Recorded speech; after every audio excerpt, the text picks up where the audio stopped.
13h, 14h, Europe 1 Info. Et il est 13h14 sur Europe 1, le moment d'accueillir notre chère docteure Brigitte Millot pour la rubrique santé du jour, Clélie. Bonjour docteur. Bonjour Clélie, bonjour Géraldine. Bonjour. Le docteur a besoin d'une pastille pour la gorge.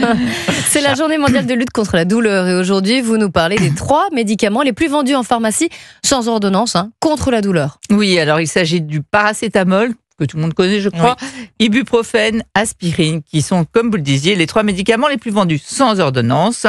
Alors on va commencer par le paracétamol. Il est indiqué dans les douleurs, on va dire légères à modérées, et contre la fièvre, donc antalgique, antipyrétique. On peut le donner à tous les âges de la vie et même aux femmes enceintes. Mais attention, il devient dangereux en cas de surdosage et peut entraîner des atteintes graves, notamment du foie. Il faut donc absolument, mais absolument respecter les doses et faire attention aussi à ne pas cumuler, parce que parfois il y a du paracétamol dans d'autres médicaments, donc vraiment faire attention à ne pas cumuler. Il ne faut pas dépasser 3 grammes par jour. Quand on dit 3 grammes par jour, c'est pas 3 grammes en même temps. C'est 3. Mais oui, mais c'est 3 grammes espacés. Chez l'enfant, c'est 60 mg par kilo par jour. Ne vous inquiétez pas la peine d'être prix Nobel de maths. Les calculs. Tout est marqué sur les petites pipettes, sur les boîtes de suppos. Tout est indiqué en fonction du poids de l'enfant. Passons à l'ibuprofène. Là, c'est un anti-inflammatoire.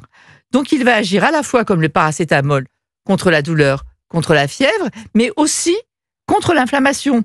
Donc, on va plutôt le donner en cas de règles douloureuses, d'otite, d'un mal de dents, enfin vous voyez, cette action anti-inflammatoire.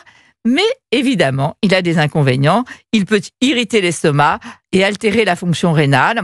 Donc on va l'éviter chez les personnes qui souffrent d'ulcères, d'insuffisance rénale, d'hypertension ou d'asthme. Et il est contre-indiqué chez les femmes enceintes durant les 4 derniers mois de la grossesse. De toute façon, quand on est enceinte, avant de prendre un médicament, on se renseigne. Enfin, l'aspirine, c'est l'ancêtre, la centenaire.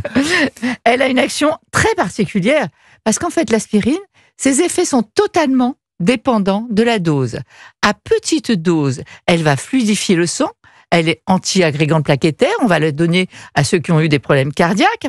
Et à forte dose, elle est anti-inflammatoire et elle agit aussi contre la fièvre et contre la douleur. Vous voyez, 4 effets en un.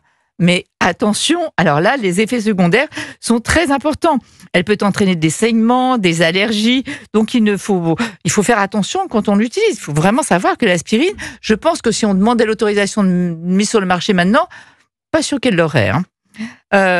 Donc, on fait attention quand on a des troubles digestifs, je le disais. Et surtout, ne pas l'utiliser chez les enfants qui ont une infection virale parce qu'elle peut entraîner des complications chez les enfants après une infection virale. Donc, chez les enfants de moins de 16 ans, on oublie.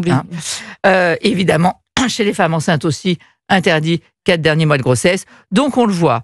OK, 3 médicaments, 3 profils différents, vendus sans ordonnance, certes oui, mais comme tout médicament efficace, ils ont des effets secondaires.